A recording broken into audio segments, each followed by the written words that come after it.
There's a desert in North Africa that appears empty on the map. No big cities, no rivers, no industrial centers, just a stretch of sand that seems to have nothing. But strangely, behind that silence, there are 130,000 soldiers guarding every inch of land. There are drones patrolling 24 hours a day. There are 9 million landmines, the largest number in the world. And there is a sand wall stretching 2,700 kilometers, 17 times longer than the Berlin Wall. The question is, what is really hidden behind this straight line in the middle of the desert? Why is a region without a metropolis treated like a war zone?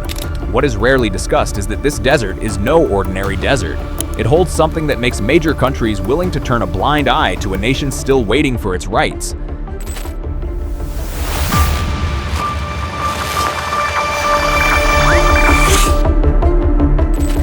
This heavily guarded desert is called Western Sahara.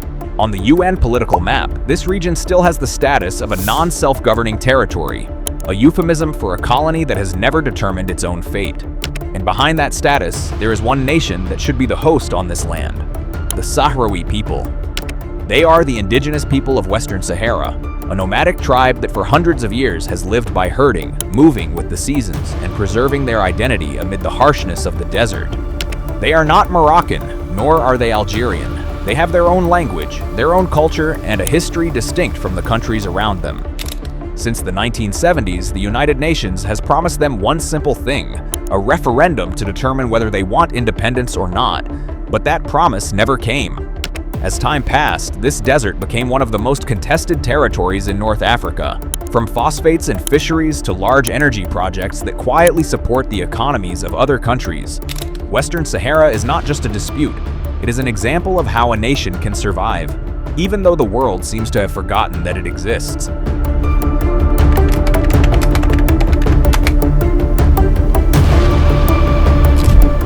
To understand why Western Sahara is guarded like a war zone, we must return to an important point in North African history, when this region was promised independence, then robbed of it before it could be born. In the early 1970s, Western Sahara was still under Spanish control. After nearly a century of colonizing this desert, Spain was finally pressured by the wave of decolonization and a UN resolution stating that the indigenous people, the Sahrawi, had the right to determine their future. A referendum was scheduled. Everything seemed clear. Spain would leave, the Sahrawi would choose their fate, and a new country would appear on the map. However, it was at that very moment that everything collapsed. To the north, Morocco saw an opportunity, not only for historical reasons, but because geological reports had discovered something very valuable under the sands of Western Sahara: giant phosphate deposits.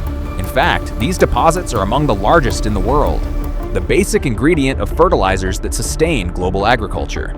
Added to this are rich fishing grounds and the potential for solar and wind energy that could power cities far to the north. For Morocco, relinquishing this territory meant relinquishing its economic future.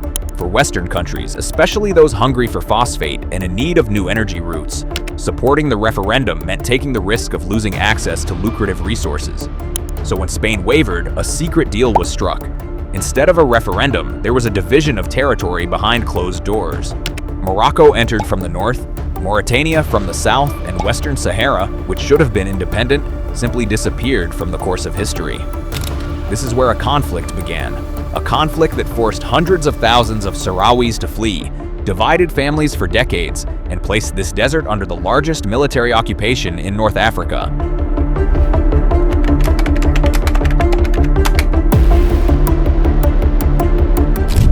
After Morocco and Mauritania entered, Western Sahara changed overnight.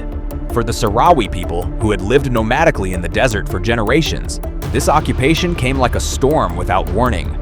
Their villages were bombed, their tents were forcibly rolled up, and thousands of families fled eastward, toward the empty territory on the Algerian border.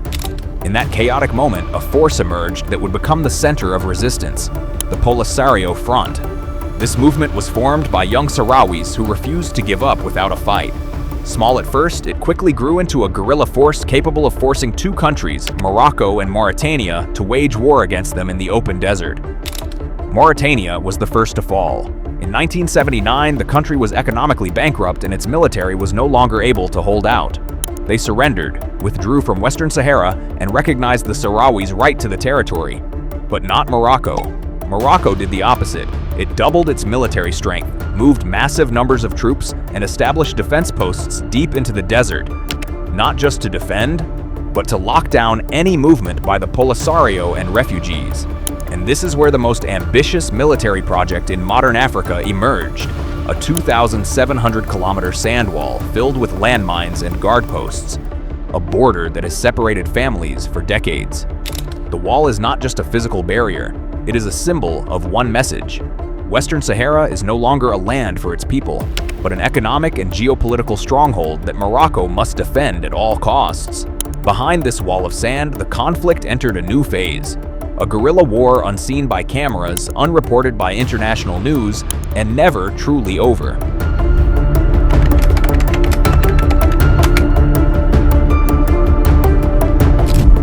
On the surface, Western Sahara appears to be an empty land with nothing to offer. But behind the giant wall, there is a reason why Morocco defends this territory with such military force.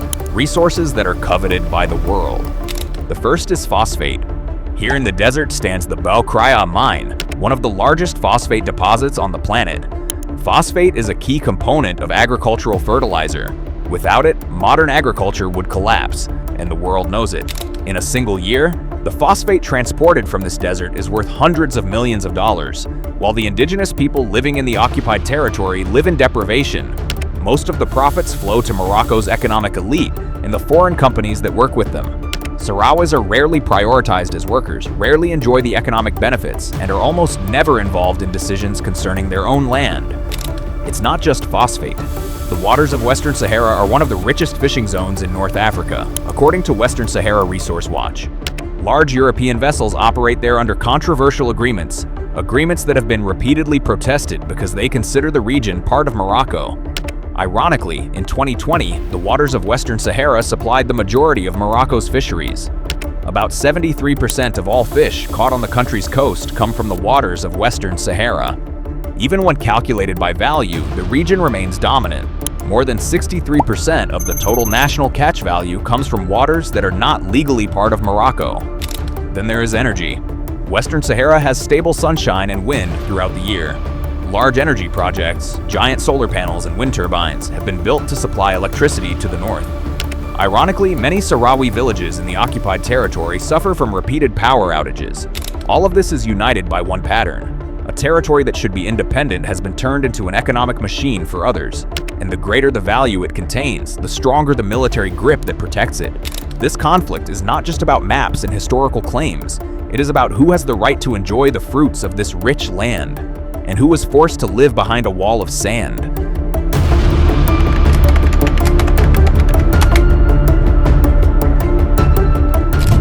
When the wall of sand was completed and Western Sahara was divided into two worlds, the occupied territory and the refugee camps, many people thought the United Nations would intervene. After all, it was the international organization that promised a referendum for the Sahrawi people. A simple promise: one person, one vote, one decision. But after more than 40 years, that referendum never happened. The reason is not complicated. Morocco wants Western Sahara. Powerful countries need its resources, and the Sahrawi voice is considered too small to counter their interests. Several European countries have signed trade agreements that include phosphate, fish, and agricultural products from Western Sahara as if they all belong to Morocco. Energy companies are building wind farms and solar panels in an area whose legal status has never been determined. And the major countries that sit on the UN Security Council choose not to pressure Morocco because political stability in Rabat is considered more important than the rights of the indigenous people of this desert. Even the UN mission in Western Sahara, MINURSO, is the only UN peacekeeping mission in the world that is not mandated to monitor human rights violations. This means that arrests, torture, and disappearances can occur without official reports. All of this takes place behind walls of sand, far from international cameras.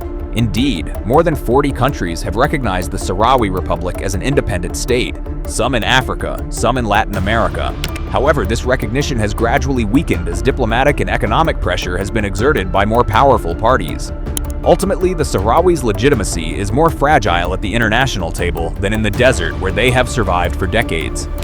Meanwhile, in the harsh refugee camps in Algeria, a new generation of Sahrawis is being born without ever seeing their homeland. They grow up with one question that the world has never answered: Why has our fate been delayed for so long? This conflict no longer stands on arguments of history or identity. What sustains it now are economic interests, diplomatic games, and the silence of the major powers that should be defending international law. Ultimately, Western Sahara is not just a desert guarded by walls and soldiers. It is a region where time seems to stand still, while a nation continues to wait for promises that are never fulfilled. Behind the shifting sands of each season, there are hopes that are held back, prayers that are delayed, and generations that grow up without ever seeing the land where their ancestors once stood. The world knows what is happening here, but chooses not to truly see, while Sahrawi families remain separated by an endless wall of sand. And here lies the greatest irony. The weakest nation stands as proof of how fragile international law promises are. So the question now is no longer who is right or who is winning. The question is, how much longer must a nation wait before the world acknowledges that they truly exist?